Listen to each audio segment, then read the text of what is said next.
You'd think I'd be named head coach today rather than, I guess everybody's here just like they were when I first came in 13 years ago.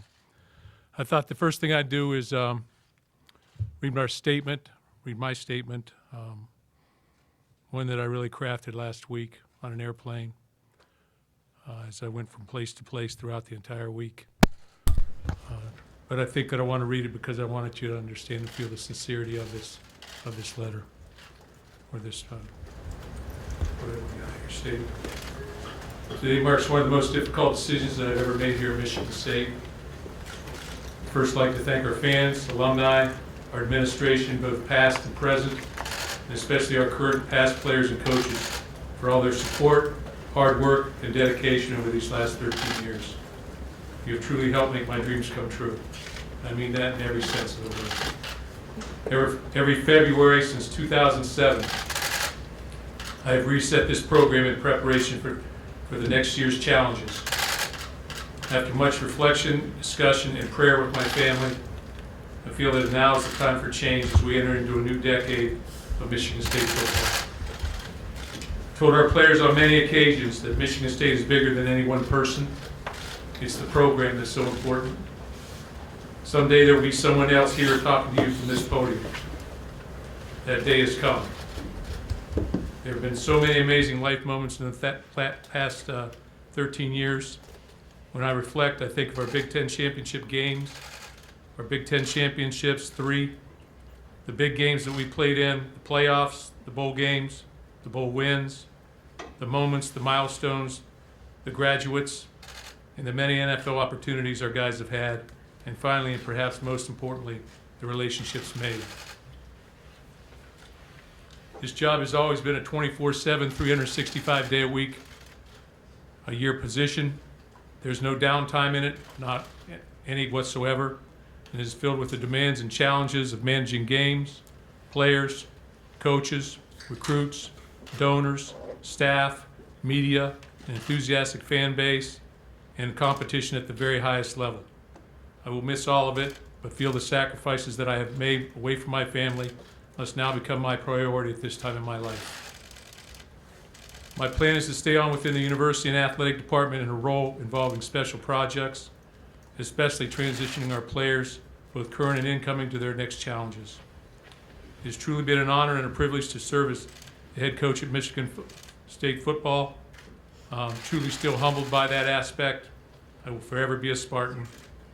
And I want to thank everybody at Michigan State for all that they have done for the Dantonio family. So I'll take a couple questions and get out of your way.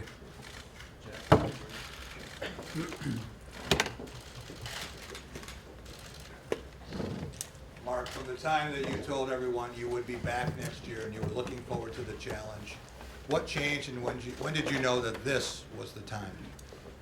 You know, I really, it's hard to say that because I work in segments of my life. I put it into different periods. You have spring ball, you have spring recruiting, you have summer camps, you have summer, you have vacation time, very little of it. You have August camp, you have the fall, you have the out of season, the out of conference games, you have conference games, you have fall recruiting, you have bowl game, you get a week at Christmas, then you go back into recruiting for the winter, and you get in on juniors and things of that nature. And I think the biggest thing that I started to feel as I started to go into schools, even last week, I mean, you know, I've always been taught by both my mother and my father that to try and finish the job and do the job. And so that's what I've concentrated on doing. I just do the job. But as I've gone into those schools in the last week or 2 weeks, these last 2 weeks of contact period, as I would walk in there, I would find myself saying, there's going to be a gap. There's going to be a gap created if I don't stay, if I leave after next season. There's going to be a gap in recruiting. And the best time I felt like to step away was at the reset time.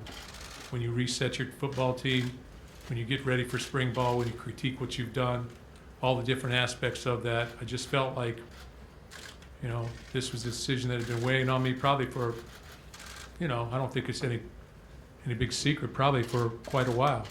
You know, going to be 64 years old.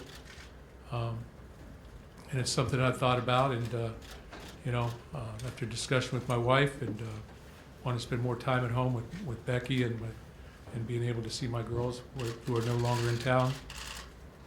It's time to have a change, move into another area of my life.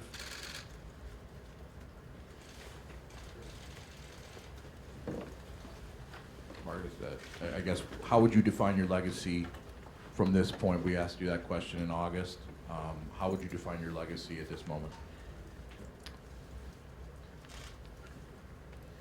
I think that my legacy, as defined by me, will not be about the wins and losses, although there's a lot of them. It'll be about the relationships I made with my players. Very emotional day today. When I told our football team, and it was obviously very sudden, but I felt like that was what was needed. That was the first place I needed to go to tell the people what was going on, my football team. And our coaches were in there at the same time, so they found out as well. I've shared this information with our administration. We've had talks a little bit about that over the past couple weeks, just which direction to go, how to go about it, if I wanted to do it, if I didn't want to do it, you know, that kind of thing. But I hope that it's not about the wins and losses, it's about the people and how I treated people, and the relationships that I've formed with my players that I believe will last a lifetime. Jim Comparoni, SpartanMag.com. Mark, was there any time this year when it stopped becoming enjoyable for you? And was that part? Yeah. Yeah. In what ways? Well, my joy is with our players. My joy is coaching football. My joy is sitting in the film room watching film and talking about football, and I still have a passion for that. But the things that you come across your desk, the overwhelming responsibility for people day in and day out, just feels sometimes like an avalanche, to be quite honest, or a big wave. I would say not an avalanche, a wave, that you're always surfing that wave. And I just felt like at points in time throughout the season, you're just like, what else? What else? What else is there? Not in a bad way. It might be a young man having a problem at home. It might be something that they're struggling with being away from home. It might be something that they're struggling with on the football field or in the classroom or any sort of thing, any sort of thing. But when you're involved with 120 players, there's a lot of things that come across your desk. And there's so many different things that you can't control. And some of those things you can't control come across your desk as well. So it's the things like that I feel like that I just found myself never having an opportunity to come up for air. And that can wear on you. And now, you know, recruiting has taken almost a year-long process. It's changing where the most important times, I think, of your recruiting period may be June, your 3 weekends in June, your 3 or 4 weekends in June that you may have. So all those things entered into that, and as I thought, and I tried to think about the things that I was trying to accomplish, and I was thinking about the things that I was going to have to take steps towards, it just becomes complicated. And at this point in time, I want to uncomplicate my life, to be quite honest with you. And, you know, I will miss our coaches. I will miss our players. I was very emotional today. But at the same time, I care very, very much about this football program. And as my wife has said many times, this is my baby. This is what I've cultivated and what I've grown. And if I look at our football program and say, what has to happen for it, someone has to take control of our football program that has at least a 3-year vision. I can't keep saying this when somebody asks me, I'm living in the present. I'm coaching in the present. I'll know when I know. I have to look down the field. I have to look 3 years into the future and say, okay, what are we going to be like with a new facility? What's going to happen here? How's that guy going to enter into playing? He's a 2022 guy. I started doing the math, to be quite honest with you. A 2021 guy, here I'll be 65, going to 66. And I just felt like I couldn't honor those guys talking with those individuals and saying, hey, I'm going to be there for your time. And that's tough when you can't answer, when you can't say I'm going to be there for your time. I think it gets tough. I talked to every one of our incoming rookies or recruits today, and it's tough talking to them. I think they all understand. I think they're all grateful for the opportunity to come to Michigan State. But we talked about it, and my thought process is, again, to help them transition at Michigan State and be a part of their lives while they're here, whether that's bumping into them in the weight room or on the field or in the academic center or over a training table. You know, I will still be able to be a part of their life, but maybe just won't have to deal with the 80 hours a week and all the time that'll involve. Time for a few more words. Mark, what factor, if any, was the lawsuit and the deposition and potential fallout from that? Zero. No relevance whatsoever. I was wondering if you could speak to the I guess, call it difficult timing, being February 4th in terms of finding Yeah. your successor, and will you have any role whatsoever in helping? Are you kidding me? People will run to here. They'll crawl here. Michigan State will get an outstanding football coach that'll care about young people. They have a great foundation coming back. This program has won a lot more than it's lost, as indicated by 13 years of what has happened here. They're on the threshold of building new facilities. There are so many things happening here. So someone who has an opportunity to come here, have a fresh start and a vision for 3 to 5 years. And my goal, and hopefully my goal for anybody who's choosing the coach, and I may be involved a little bit, may not, but is that they hire somebody who will be here 13 or 14 years and win 114 plus games. My vision for this program is for this program to move forward in a big way. You can take a step back right now and you can recognize what this place has become in 13 years, where it's at and what it's become, and you can push that forward and elevate this program even further. And I believe that that can happen. Mark, you kind of just mentioned it a little bit there, but have you had a chance to during your time writing the letter and thinking about what you wanted to do, to look back at the good, the bad, the ugly of this entire thing, and just, do you feel you left Michigan State a better place than when you got here? Well, I think that's pretty safe to say. No, I really haven't looked back too much. I haven't had a chance. My job, I'm telling you, my job and all these coaches' jobs who operate at this level is 24/7. You play a game, you get a chance to watch it once, evaluate it, and you move on. You never take the opportunity to rewatch it and say, hey, I wonder what the Rose Bowl was like. I've never watched the Rose Bowl. I watched the Rose Bowl one time. You don't have a chance to do those type of things, to reflect.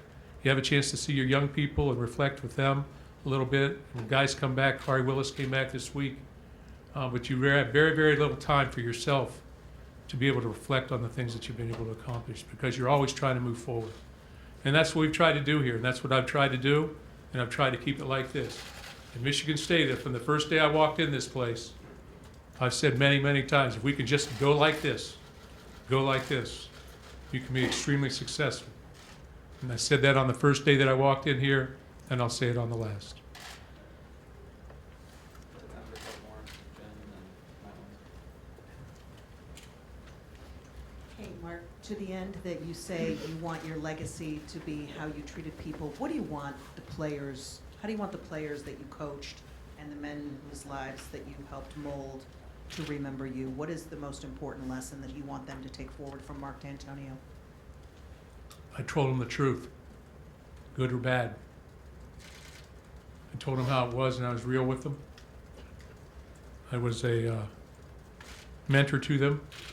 Will not say a father figure. They have their fathers. But I was somebody there that helped them grow as people. And that's my goal. It's always been my goal as a coach, help people grow. In the midst of it all, you got to win games.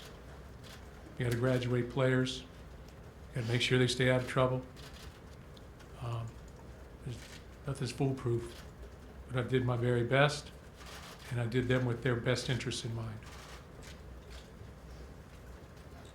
Mark, you said you admitted at points this season it wasn't enjoyable anymore at times. No, I didn't say that. I said there was a big wave always coming on me. I never felt like I didn't have time. It was always enjoyable. I love walking in. There's many, many aspects of my job that are extremely enjoyable. Standing on the sideline after a win is very enjoyable. After a loss, not so much. But go ahead. I just meant you admitting that there were certain things coming at you that obviously were difficult. If you, with the chance of hindsight, would you go back and do things differently? Maybe, have moved in a different direction with your life, maybe after the 17 season when you're coming off 10 wins and a rebound, or any times would you do anything differently? No, I don't think I would. Again, I don't look at life like that. I look at life like I do the best I can. I try and move it forward. No, I don't look at it like that. And there was a big part of me, a large part of me, that was 50-50. What to do, how to do it. And in the end, if you're 50-50 on something, you need to be over here. Because this job demands 100%. It just does. And I think everybody out there who's coaching would agree to that. So if you're 50-50 on it, hey, should I not? That 50-50 starts to wear on you, and it starts to become a little bit more of a reality. But again, in talking with my family, my girls, my wife, my brothers, so at some point in time, you have to start reflecting on, okay, what else are you going to do for a living? People ask me all the time, hey, Coach, what do you like to do in your off time? I can't even give them an answer. I look at myself and say, what hobbies do I have? I'm a bad golfer, okay? So I'm trying to become a better golfer, but it's just the way the job is, and I don't complain about it. I'm just saying it's the way the job is, and as you go forward, you figure it out. Thanks for your time. Spartans, can you take a question? Yeah. You just said you'd like to be remembered as someone who told the truth, good or bad. What would you say to what Curtis Blackwell has said about you in the past few months about both Austin Robertson's recruitment and what the assistant coaches told you about him? Well, I think that's something that's for the courts, or not for the courts really. Well, what would I say? I've tried very hard never to say anything negative about anybody. So I'll keep that right where it's at. Did your assistants? Now that's one question. We're not talking about this here. This is a celebration. Mark, as somebody who accomplished a lot here, what would you say the next coach need? What does Michigan State need out of their next coach? What qualities or traits are required to succeed in this job, in your opinion? Well, in my opinion, the person should be someone who can recruit this area of the country, because that's where the majority of your recruits are going to come from. Should be somebody who has a track record of treating people correctly. They should know a little bit about our program, or have been in this conference somewhat. Should be somebody that has been a good coach and solid person. And a lot of different qualities. Very good. Last thing I want to do is I want to thank our players again, all of our current players and our past players. They've helped make this very, very special. I also want to thank our coaches and what they've done, and all of our staff for bringing me along with them and making this a very, very special point in my life. The last 13 years, the 6 years before it when Nick Saban brought me here were special years. And I'll forever be a Spartan. And I guess that's all I got now. Go Green.